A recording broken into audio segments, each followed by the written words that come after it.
40 mètres les gars. Le quiz. 40 mètres les gars. Le quiz. Seul ou à plusieurs, à la maison, pendant l'apéro, sur la route du travail ou en direction des vacances, c'est 40 mètres les gars. Le quiz. 40 mètres les gars. Le quiz. Bonjour tout le monde, bonjour Christophe Ajus. Bonjour Charlie Weber, bonjour à toutes et à tous. Des questions, des réponses, des infos utiles et inutiles. C'est évidemment 40 mètres les gars. 40 mètres les Ouais gars. bon, il y avait un peu trop de R. C'est parce que c'est le printemps. Le quiz. C'est le printemps. Exactement, c'est le printemps et c'est le thème de notre Oui. quiz aujourd'hui avec un joker chantant Oh oui. et que vous ne connaissiez pas. Non. Vive la vie et vive le vent et vive le Je printemps. le connais toujours pas. On peut le refaire? Vive la vie et vive le vent et vive le printemps. Pas mal. Michel Fugain et le Big Bazar. And the Big Bothered. Exact. Et il y a également bien sûr la question twist. Accompagné de ces hurlements, nous ne l'avons pas dit pour le Joker, mais vous pouvez le jouer avant l'énoncé d'une question, afin d'essayer de doubler vos points sur la question suivante, si vous avez envie, puis après vous pouvez juste chanter pour le plaisir. Et la question twist, c'est la question où vous décidez, plus 1000, moins 1000, un pantalon, deux pantalons, un slip, deux slips ou un caleçon, c'est à vous de choisir. Allez, c'est parti. Le thème, c'est donc le printemps, les amis. Et c'est vous qui débutez, Christophe. Charlie, music. Ah ouais, direct. Bienvenue sur la messagerie de 40 mètres, les gars. Le quiz. Ça fait vraiment musique classique, déjà, pour commencer. Vous êtes toujours en direct de Radio Classique avec Charlie Weber et Christophe Ajus. La soirée débute bien. Oh oui. Bon, c'est quoi la question? Eh bien, vous venez d'écouter Le Printemps, Oh. justement. Question simple, qui a composé les 4 saisons? C'est vrai que c'est un peu une question simple. Ouais, les ça vient tout seul, les 4 saisons, bam. Deux. Eh Et oui. voilà, c'est vrai, c'est vrai. De Michel Delpech. Et voilà. Est-ce qu'il a chanté l'hiver, l'automne et Le printemps. l'été? Ah, l'été. Oh ouais. là là. Ah oui, Delpech. Mais oui. Antonio Vivaldi. Bien Alors sûr. j'aurais pas su qu'il s'appelait Antonio. Non. En toute honnêteté, donc c'est bien Vivaldi, les 4 saisons d'Antonio Vivaldi. Les Quattro Stagino en italien.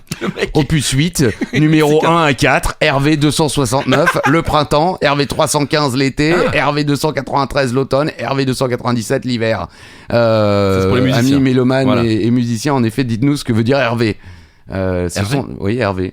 Ça veut dire c'est un prénom? Non, ce sont les lettres. Ah, pardon. Ce sont les 4 donc premiers concertos baroques de 12 concertos pour violon intitulés El cimento de l'armonia y dell'invenzione. La confrontation entre l'harmonie et l'invention, composée vers 1723 et publiée en 1725 à Amsterdam par Michel Le Sen. Leur première interprétation publique a lieu notamment à Londres et au Concert spirituel de Paris du début de l'année 1728. Depuis sa redécouverte au milieu du XXe siècle, cet hymne universel à la nature est considéré comme l'une des œuvres majeures dans l'histoire de la musique classique occidentale. C'est vrai que c'est une des chansons classiques que tout le monde connaît. Je dirais musique classique parce qu'il n'y a pas de paroles. Oui, c'est vrai, ok, d'accord. Oh. Et alors évidemment j'ai parcouru la page Wikipédia dont sont tirées ces quelques lignes Oui. et j'ai vu l'utilisation au cinéma et la première m'a quand même amusé en 1979 dans Le Gendarme et les extraterrestres. Voilà, Super. j'ai copié-collé toute la liste, mais parce que sinon on peut retrouver également dans Old Boy, Ouais. qui est un film magnifique, également dans Intouchable de Nakache et Toledano, Oui. même Les Tuches. Les tuches. Aussi, ou encore plus récemment, Mercredi, la série télé, ouais. c'est l'hiver qui est utilisé dans Mercredi. Ok. Il y a aussi Le Grand Bain de Oui. Gilles Lelouch. J'adore ce J'ai film. pas vu. Super film. Question numéro 2, le Joker. Vive la vie et vive le vent et vive le printemps. Merci Michel Delpech. Non, Michel Fugain, Ah là là, le Big Bazar. Pardon. Désolé Michel. On t'embrasse. Question expression. Trop facile. Oui, bah question simple, je Trop le dis. facile. Selon l'expression, quel oiseau ne fait pas le printemps? Oui, là c'est facile. Ah oui. Bah, oh, Bon, les jeunes peut-être Voilà. pas. voilà. Mais Nanana. on a l'explication de Bien l'expression. sûr, Ah voilà, bien parce que c'est vrai que je n'ai sûr. jamais compris. Et bah voilà, je vais tout vous dire. Enfin, je crois. Alors, Bon, c'est l'hirondelle, bien sûr. l'hirondelle ne fait pas le printemps, les amis. Merci, Eh Christophe. oui, attention à vous. C'est une métaphore qui explique qu'il ne faut pas se fier aux apparences et qu'il n'est pas raisonnable de tirer des conclusions générales d'un seul fait isolé. D'accord, donc Voilà. si on voit une hirondelle, ça veut pas dire que c'est le printemps. Exactement, Ok. tout est dit. C'est une expression traduite du latin. Le proverbe trouve sa première expression chez Aristote, Ok. philosophe grec, bien Mhm. sûr, 384-322 avant Jésus-Christ, Ouais. de tête. Bah, moi je sais, Bien c'est sûr. pas écrit. Hein. Non, bien sûr que non. Elle se rapporte ainsi: une seule hirondelle ne fait pas le printemps, un seul acte moral ne fait pas la vertu. Ah oui, c'est beau. Voilà. C'est vachement mieux, on aurait pu garder la fin Bah aussi. ouais. Hein. Bah une hirondelle fait pas le printemps. Alors que, Ah bon? Pourquoi tout d'un coup la personne est de Belgique? Hirondelle ne fait pas le printemps. un seul acte moral ne fait pas la vertu. Les Belges! Non, pas là. Non, on les aime bien. Proverbe sur le même thème? Les proverbes sur le même thème. La barbe ne fait pas le philosophe. Ah bon? Ça vient de Plutarque. On ne juge pas l'arbre à l'Écosse. Alors, vous nous la refaites s'il vous plaît avec les R où il faut. On a un problème avec les R aujourd'hui. On ne juge pas l'arbre à l'Écosse. Écorce. Écorce, purée, c'est pas possible. Personne ne juge l'Écosse. C'est vrai, mais les Italiens. C'est un proverbe italien. Les Italiens! On doit plaire par mœurs et non par robe de couleur. Celle-là, elle est nulle. Ouais, c'est français. Ok. C'est français. Bah justement. L'habit ne fait pas le moine. Célèbre. Voilà, Rudebeuf. Ouais. Rutebeuf. c'est Ouais, ce qu'on ouais. fait. Tout ce qui brille n'est pas or. Ouais. Voilà, Alain de Lille. Ok. Très bien. Rémi de Lille. Rémi Lolil. Qu'on embrasse. Question numéro 3. Dans quelle ville se déroule le célèbre festival musical communément appelé le printemps? Ouais, ça aussi c'est facile. Je sais. Le printemps de... Ah ouais. De Toulouse, bien Easy, sûr. ça sort tout seul, effectivement. Ah oui, c'est comme Vous l'hirondelle. y étiez déjà, vous, hein? Jamais. Ah bon? Ah, je Non. croyais. J'aurais bien aimé, ça a l'air plutôt sympa. C'est dans toute la ville. La ville a l'air belle en plus. Je Même- connais pas. même Bon, si c'est c'est un peu friqué. C'est une vieille ville. Ah, c'est une ville de Bourges. Le printemps de Bourges, bien sûr. PDB. Ah. Aussi appelé simplement le printemps. Dans le langage courant, un festival de musique en France fondé du 6 au 10 avril 77, quand même Ah. déjà, à Bourges, dans le département du Cher. Bien sûr. Il a été créé par Daniel Colling, Alain Meillan, chanteur et comédien, et Maurice Frotte, ancien collaborateur de Léo Ferré avec Ok. le concours d'écoute S'il pleut, société civile d'artistes associés créée par Daniel Colling, Maurice Frotte, Alain Meillan et Daniel Bornet.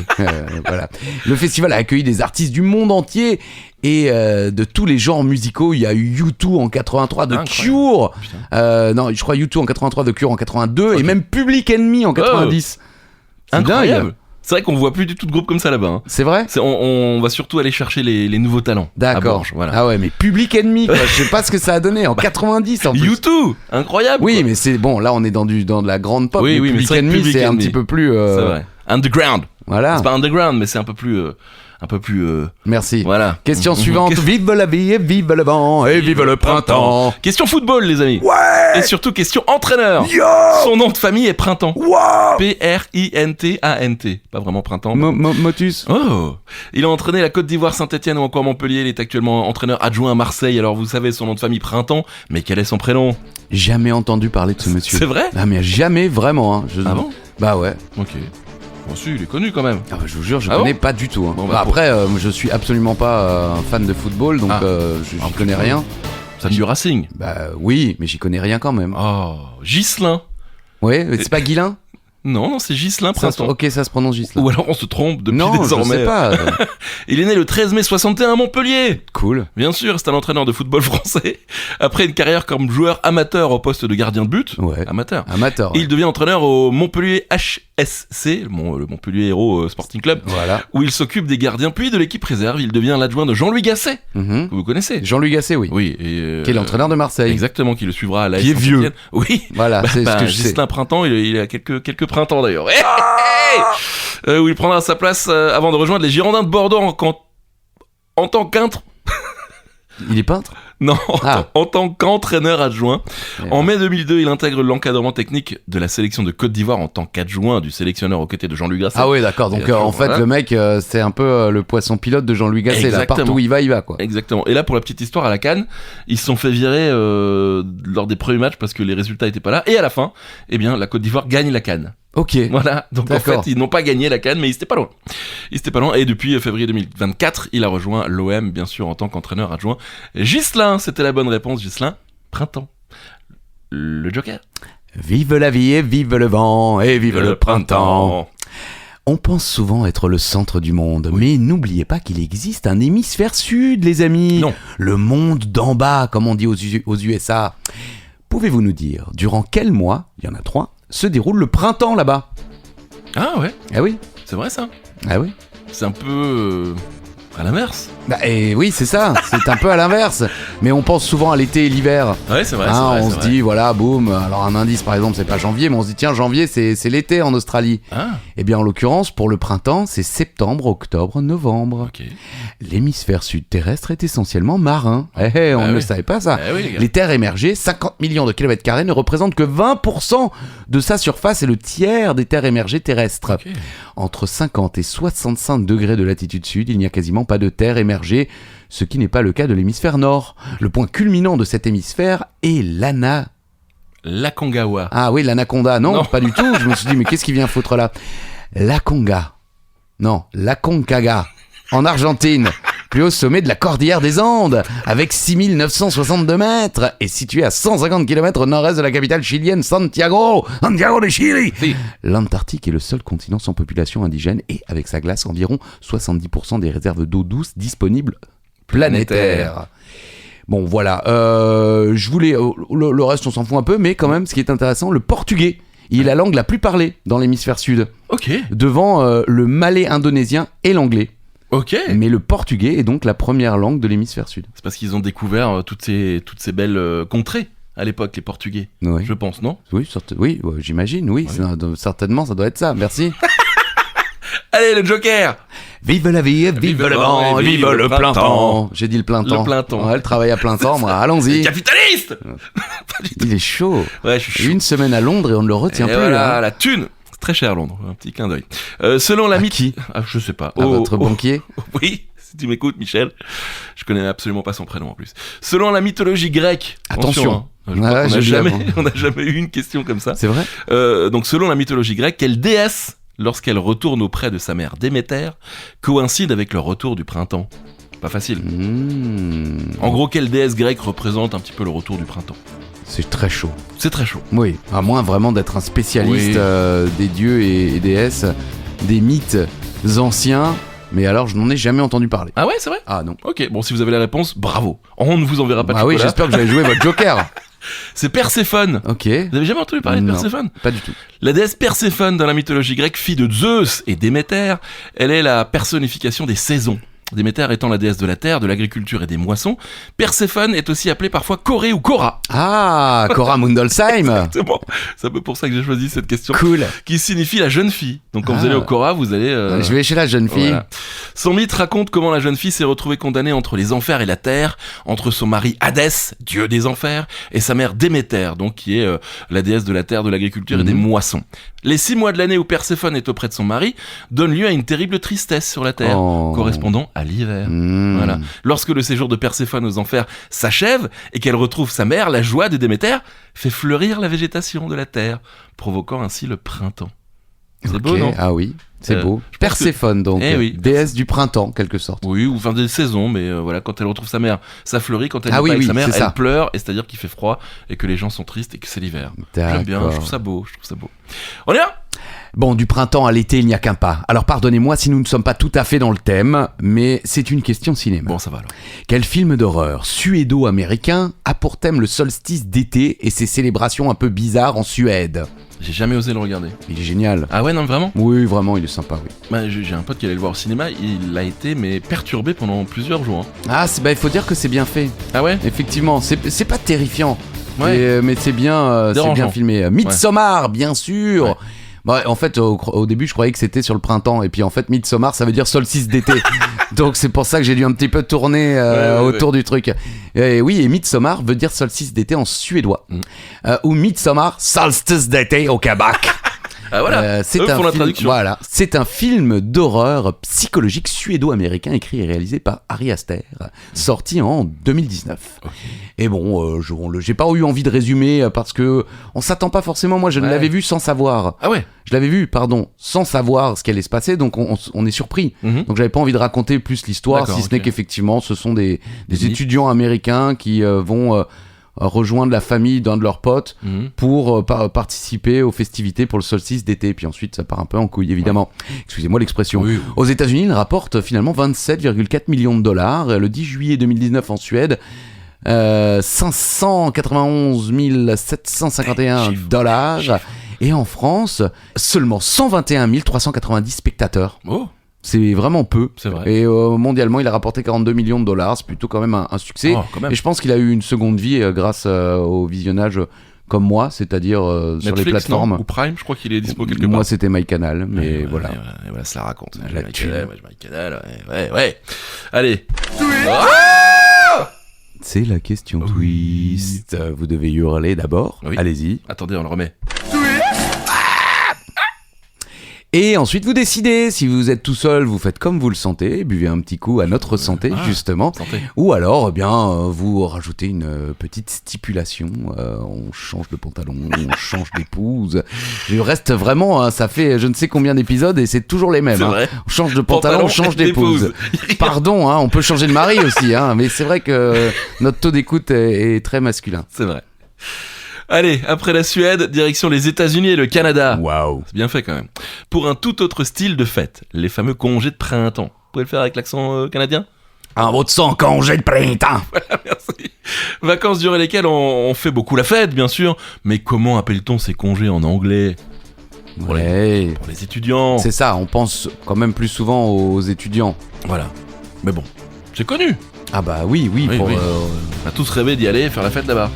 Ouais, et en même temps, je suis sûr que c'est pas... Je pense que c'est surfait. Moi, en tout cas, je ne m'y serais sans doute pas bien intégré. Ah bon ? Ah bah, à l'époque où j'étais moi-même en âge d'être étudiant, Oui. je pense que le côté bourrin, tout ça, j'y étais pas encore, moi. Ouais, c'est très américain. Alors, c'est Spring Break, bien Ah sûr. oui. Voilà.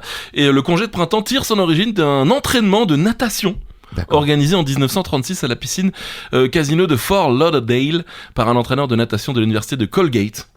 Très bonne dent. Merci. Sam Ingram, un premier college coaches swim forum, est organisé au même endroit en 1938, attirant déjà, selon une source, 300 nageurs pour commencer à faire la fête. D'accord. Plus tard, au cours des années 70-80, des beuveries et toutes sortes d'excès deviennent de plus en plus fréquents. La situation pousse le maire de Fort Lauderdale, Robert Dressler, bien sûr, qu'on embrasse, à introduire un règlement contre la consommation d'alcool en public dans sa ville et même à annoncer à l'émission Good Morning America que les étudiants en vacances ne sont plus les bienvenus dans sa ville. Ne venez pas étudiants. Cette décision pousse de nombreux étudiants, déjà 370 000 en 85, à se rendre plus au sud et même dans les Antilles. Des campagnes, voire même des campagnes de sensibilisation ont lieu par la suite contre les problèmes de santé et de sécurité associés aux excès. Le but de Spring Break, bien sûr, est officiellement de permettre aux étudiants de s'avancer dans les travaux et aux enseignants et aux professeurs de corriger les copies. Les élèves n'ont normalement jamais de devoirs et profitent de cette semaine pour se relaxer et voyager, mais surtout pour se bourrer la gueule. Et évidemment. voilà. Et on connaît Cancun, Spring Break, il y a même des films, je crois, qui ont été faits sur Spring Ah Break. bah, il y a un film qui s'appelle Spring Break, je Voilà. crois, effectivement, mais si je ne me trompe pas, American Pie, c'est aussi... Ah ouais. Ça se passe à Spring Break. C'est vrai. Ils partent une semaine. Toute notre, on va dire, la fin de notre adolescence, Spring Break était montré vraiment comme étant le summum l'exemple. de la oui, fête. c'est tout à fait. Ouais, c'est ça. Question numéro 9. Nous recherchons une fleur, mais aussi une actrice. La fleur se plante en automne pour une floraison printanière. L'actrice, quant à elle, voilà, vous allez la trouver rapidement, a joué dans Le Père Noël est une ordure, Le Grand Chemin ou encore Viens chez moi, j'habite chez une copine. Vous l'avez ? Oui. Et les Alsaciens ne l'aiment pas. Oui. Hein, c'est comme ça. Vous ne me ferez pas changer d'avis. D'accord. Vous l'aimez bien, vous ? Bah ça va. J'étais devant ma télé le jour où elle a dit que de toute façon les Alsaciens sont tous des boches. Voilà. Et j'étais vénère comme Bah, jamais. normal. Mais bon, la pauvre. Bon, d'accord. Anémone. Ok. Anne Bourguignon, dite Anémone, est une actrice et scénariste française, née le 9 août 1950 à Paris dans le 15e arrondissement et morte le 30 avril 2019 à Poitiers dans la Vienne. Principalement connue du grand public pour le rôle de Thérèse dans Le Père Noël est une ordure en 82, elle est tout de même lauréate du César de la meilleure actrice en 88 pour le rôle de Marcel dans Le Grand Chemin. Ah, quand même. Très beau film, Le Grand Chemin. Ah ouais. Les anémones, elles, sont des plantes herbacées vivaces de hauteur modérée et munies de stolons ou de bulbes. Le genre anémone se distingue par des fleurs régulières sans espérons, 3 à 8 sépales, attention, bien qui sûr. ressemblent à des pétales. Ah, c'est pas pareil. Une tige munie d'un involucre composé de 3 bractées verticillées, de feuilles finement découpées et un style à pointe courte. On connaît bien l'anémone grâce à tout ça. Et dans la mythologie grecque, Anémone est une nymphe dont s'éprend Zéphyr, dieu des vents. La femme de ce dernier, par jalousie, la transforma en fleur. Anémos en grec signifie vent. Oh! Voilà. Là, on finit sur une belle... Parce que bon, les Oui, bah je comprends rien, je suis involucres très nul. Alors composés que, de 3 bon, bractées verticellées. notre grand-père en commun C'est vrai. en faisait pousser des fleurs et C'est peut-être sans doute aussi des anémones, mais Certainement. moi vraiment, il n'y a pas eu transmission, quoi. Oui, bon, après, on peut parler fleurs sans parler d'involucres composés de 3 bractées verticillées, quoi. Verticillité. Ouais, c'est pas mal. On y a cru pendant un Merci. moment. Oh question numéro 10, c'est les questions astrologie, mais avant cela, le Joker. Vive la vie et vive le vent Ouais, et vive le printemps. Ouais. Ghislain, printemps. Ah, bibala, pipou, poupou. Iscat. Question astrologie, quels sont les 3 signes qui sont fêtés, entre guillemets, pendant la période du printemps, bien sûr. Facile. Enfin, facile, si vous êtes né à cette époque-là. Ah ouais, parce que j'en ai pas la moindre idée. Et attention, dans l'hémisphère nord. Oui, c'est vrai. Eh ouais, mec, attention, pense à nos auditeurs australiens. Hi, guys. Hi, mate. Ansi. Hoi, hoi, hoi. Bon, c'est du 20 mars au 20 juin.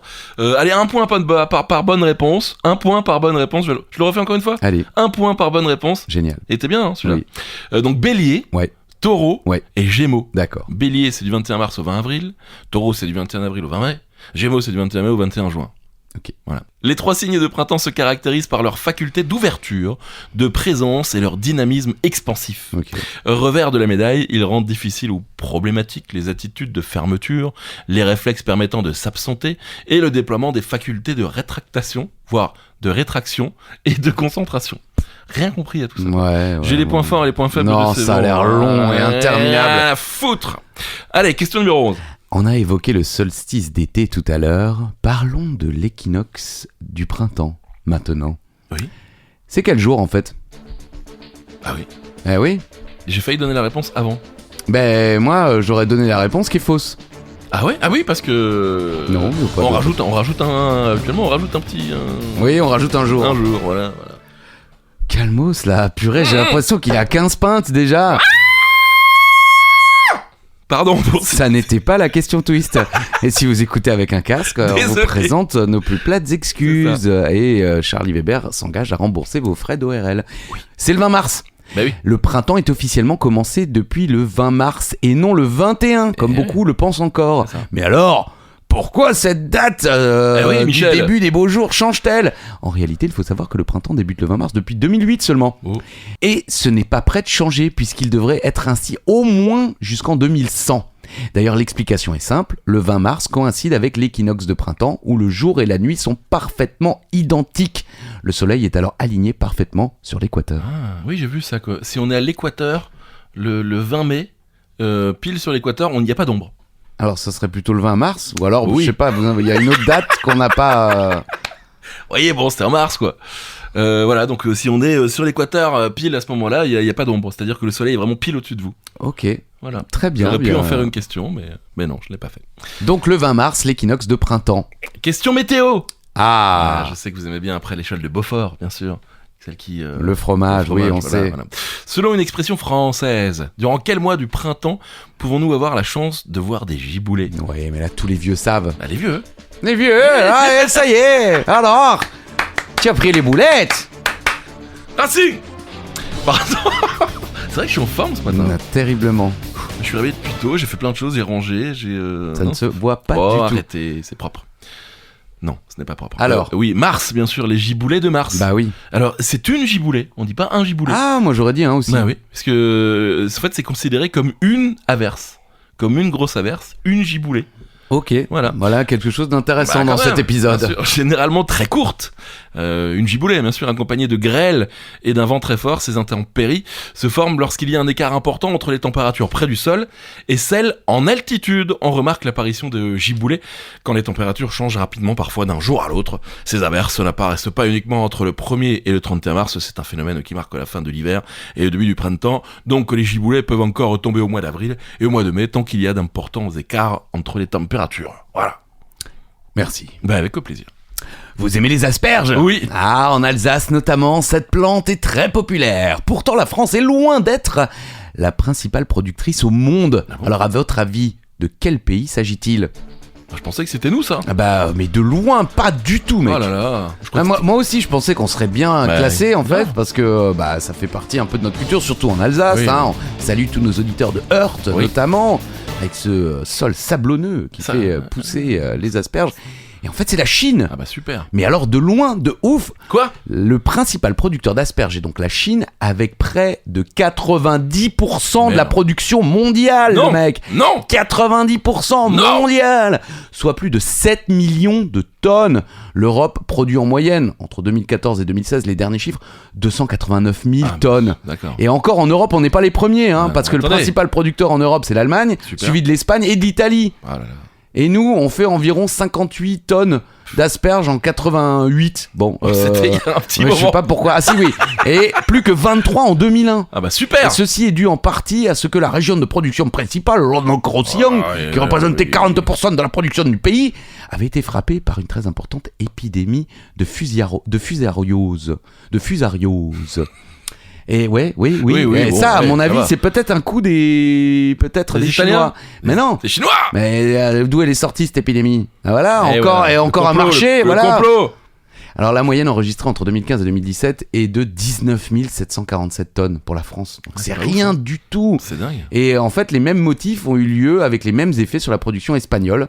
En 2018, en France, les principales régions productrices sont le Val-de-Loire, le Sud-Ouest et le Sud-Est Et l'Alsace. et l'Alsace, Bien sûr.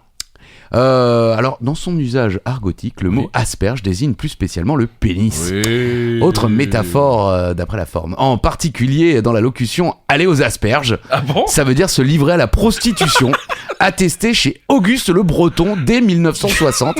Ben moi non plus, j'ai jamais entendu « aller aux asperges ». Enfin, en l'occurrence, c'est plutôt pour les dames et les messieurs qui s'adonneraient à cette pratique. Incroyable. Et cet emploi à double sens du mot se retrouve par exemple dans le titre du roman de Frédéric Dard « Laissez pousser les asperges », paru en 1993. Je ne savais absolument pas. Non, bah moi aussi, bon après, tout ce qui est un petit peu long, évidemment c'est on très pense au phallus, Oui. mais je ne savais pas qu'aller aux asperges, c'était s'adonner à la prostitution. Bah bravo. Merci. On apprend vraiment de belles choses. c'est formidable. Merci Christophe. Allez, un petit joker. Vive la vie et vive le vent, Et vive le- les filles en tablier blanc, vive la vie et vive le vent, et vive le printemps. Ça, c'est les vraies paroles. Oui, bah non mais tout est vrai depuis le début. Oui. Non mais. Je veux dire, J'arrête pas de me cogner. Bah oui, je vois. Aïe. Et tout le monde s'en plaint. Ah bon? Non, personne. J'ai eu peur.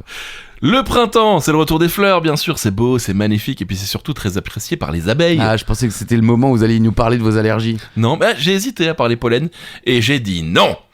Oui, bon, c'est le moment où les petites abeilles travaillent dur pour faire du miel, et bien. Bzz, bzz. Les abeilles, bzz, bzz, bzz. Les abeilles. Ah bah les abeilles. Et bien justement, je crois que j'avais déjà fait la même chose la dernière fois. Ouais, Au cours d'une vie, ouais, une vie d'abeille, c'est-à-dire environ 45 jours. d'accord. Pas beaucoup déjà pour commencer. Non, Combien de quantité de miel produit-elle ? ok. Indice, c'est en grammes. Ouais, je suis surpris par le Ouais, chiffre. oui, c'est dingue. Hein. Il en faut des abeilles. Exactement. C'est pas beaucoup. Voilà. Ah Allez, oui. à 3 près, on vous le laisse. Après, on n'est pas là pour juger. Non, je sais pas ce que vous racontez. Moi non plus. Quoi? Qu'est-ce que vous voulez juger À 3 grammes près. Oui, mais vous voulez juger Je quoi? sais pas si les gens se disent ah ils disent 9, en fait c'est 7, donc c'est bien. Oh, bah, super. Il est fatigué et fatigant à la fois.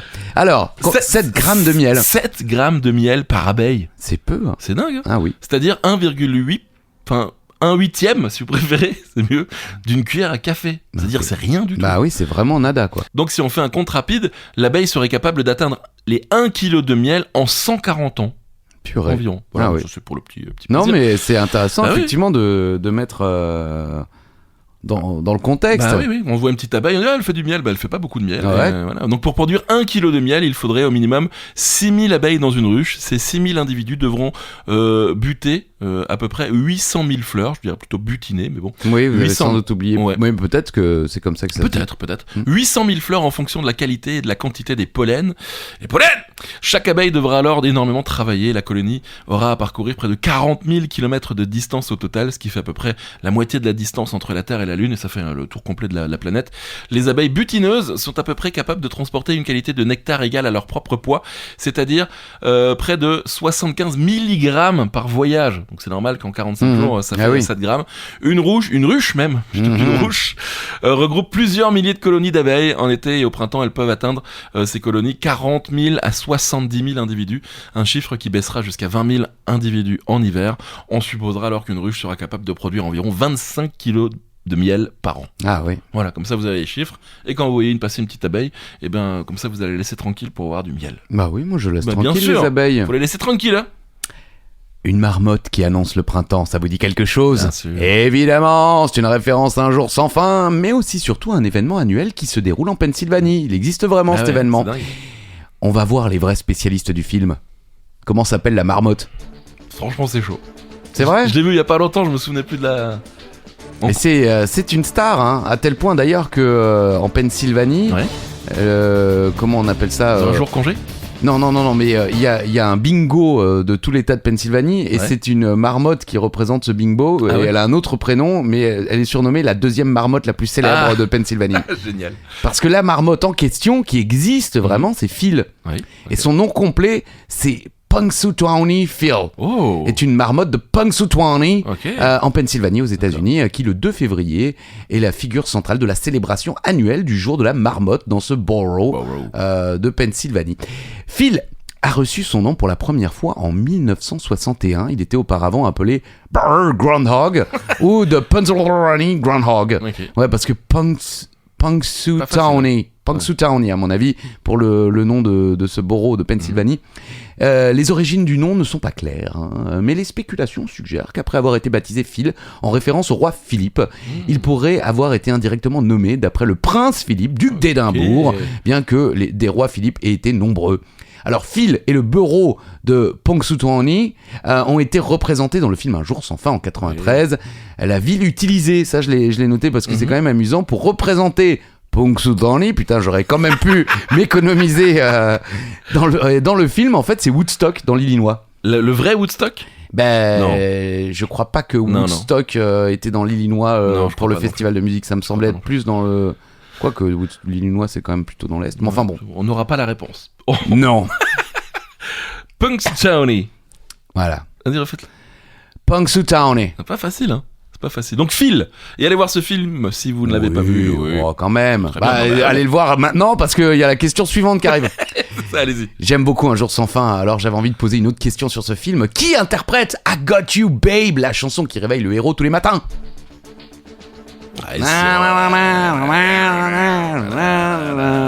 Si on est mélomane, on I la connaît, Got You Babe. on la connaît cette chanson. Ben moi je ne la connaissais d'abord que grâce au film. Ah oui? Et j'ai mis beaucoup de temps à découvrir que c'était Sonny et Cher. Eh oui. Cher. Sonny et Do Cher, you ouais, pas de Cher. believe in love and love? Ça c'est juste Cher, oui. voilà. Mais à l'époque elle était avec son compagnon, Oui, je c'est crois, ça. hein, Sonny. Qui après s'est lancé dans le Oui, multimédia et les Chut, caméras. Ouais, il y a Soufel Weyersheim dans la coiffure parce qu'on avait Sonny coiffure. Et après, il a fait du foot. Sonny Anderson. Et bien voilà. sûr. Voilà. I Got You Babe est une chanson donc de Sonny et Cher sortie le 9 juillet 65 et c'est quand même dingue parce que c'est le premier single extrait de leur premier album. Ah ouais. Je veux dire, Énorme. ils ont commencé par ça quoi. Incroyable. L'album en question c'était Look at Us.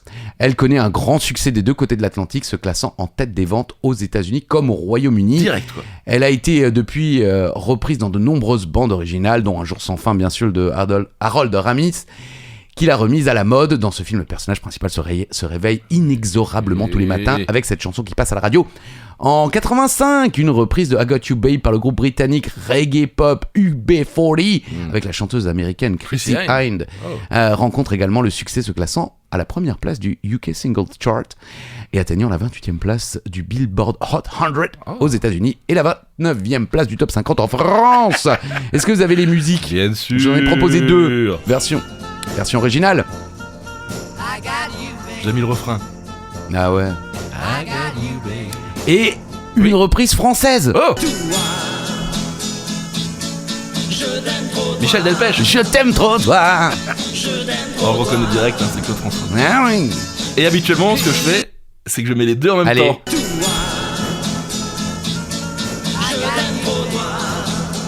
Et comme ça, Sonny et Cher et Claude François dans 40 mètres les gars. c'est inédit et quiz. ce n'est qu'ici. C'est vrai, pardon. J'aime bien parce que c'est vraiment dégueulasse quand on fait ça à chaque fois. Question numéro 17. Allez, un petit joker parce qu'on reste dans la musique. Vive la vie et vive le vent et vive le printemps. Oh, question numéro 17. Question mot en latin. Mhm. Je suis chaud aujourd'hui un peu. Ah oui. Après le grec. Quel mot latin que l'on utilise souvent au printemps et à l'automne même. Au printemps et à l'automne donc veut dire nuit égale. On dirait le titre d'une chanson. Nuit égale. égale. Chanson de Étienne Dao. Nuit égale. Je veux mettre ma bulle dans ta bulle. Qu'est-ce que ça veut dire? Bah ouais, Week-end à Rome, là, lâche-nous un peu. Oh. Bah, par ailleurs, un peu, il me saoule. Elle passe sur Nostalgie, H24. Ah, vous écoutez Nostalgie. H24. Super. Ah ouais. Nostalgie, le meilleur de la radio. Je sais même pas l'heure, enfin bon, c'est pas grave. Le mot latin nu égal, c'est équinoxe. Équinoxe. On en a parlé tout à l'heure. Équinoxe, Oui, ça tout pourrait à faire fait. un nom d'album. Ouais. Équinoxe avec nu égal, premier single. Alors Étienne. Tout de suite sur Nostalgie avec Charlie Weber. Le nom masculin équinoxe est un emprunt au latin classique equinoxium, bien sûr. Ouais. Voilà, on est très fort là-dessus. Composé de ecus, égal, et de nox, noctis, donc nuit égale. Un équinoxe Voilà. est un instant de l'année où le soleil traverse le plan équatorial terrestre, changeant ainsi d'hémisphère céleste. Je vous ai dit qu'avant, que si... Non, j'allais refaire L'ombre. L'ombre. Cette définition astronomique... Cette Définition définition astronomique précise la conception pré-scientifique selon laquelle l'équinoxe est le moment où la durée du jour est égale à celle de la nuit, plus celle de l'aube et du crépuscule. Pour les planètes dotées d'une atmosphère, étymologiquement, le terme équinoxe provient du latin. Vous l'avez déjà dit. Je sais. On continue ? Ouais. Bon, équinoxe, vous pouvez le dire. Tu sais pas ce que ça veut dire équinoxe ? Nuit égale. Exactement. C'est pas une chanson de Étienne Dao ? Non. Non, question numéro 18. Allez. Au printemps, mais c'est vous ça. Au printemps, mais c'est vous ça. La réponse est oui. Et Oui. voilà, vous avez un point. Au printemps, elles sont 7 millions à pousser aux Pays-Bas. Qui sont-elles ? C'est pas les asperges. Non.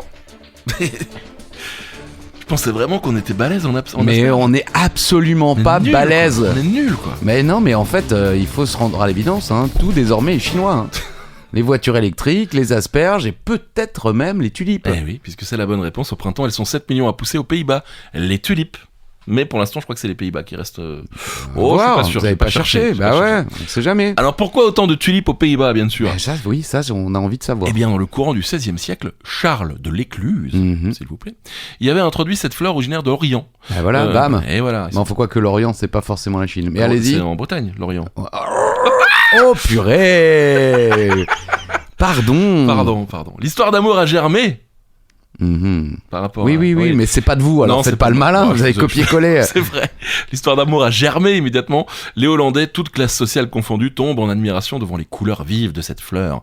Au cours des décennies suivantes, les bulbes de tulipes sont ainsi devenus un bien de luxe qui valait jusqu'à plusieurs dizaines de fois le salaire annuel d'un artisan, créant ainsi la première bulle spéculative de l'histoire. Ah oui, ça je l'avais Eh déjà oui, entendu. C'est fou. Et puis surtout, la Hollande est, grâce à ses printemps longs et ses nuits fraîches, le pays parfait pour cultiver les tulipes.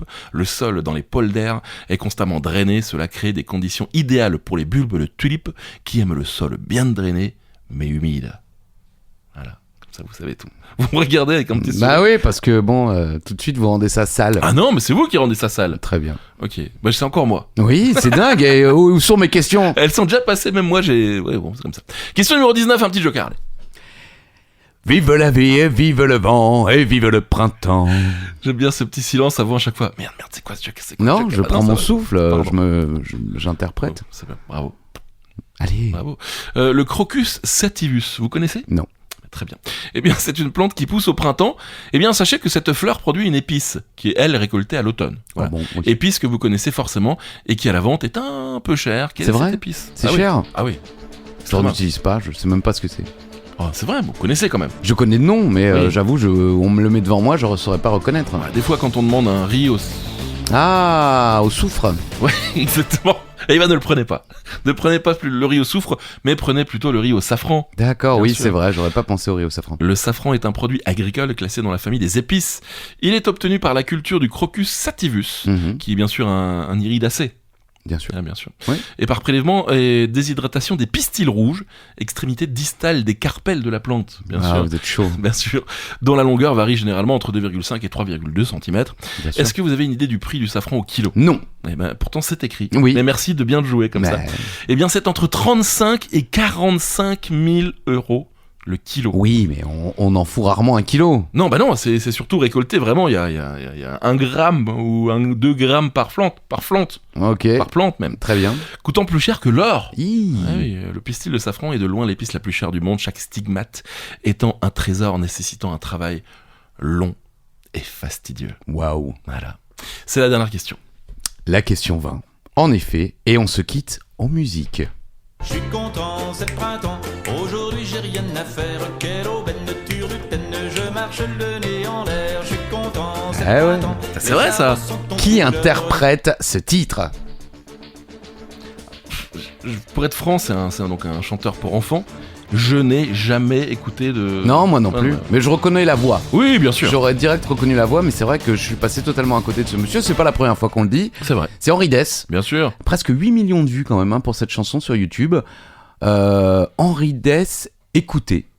C'est comme ça.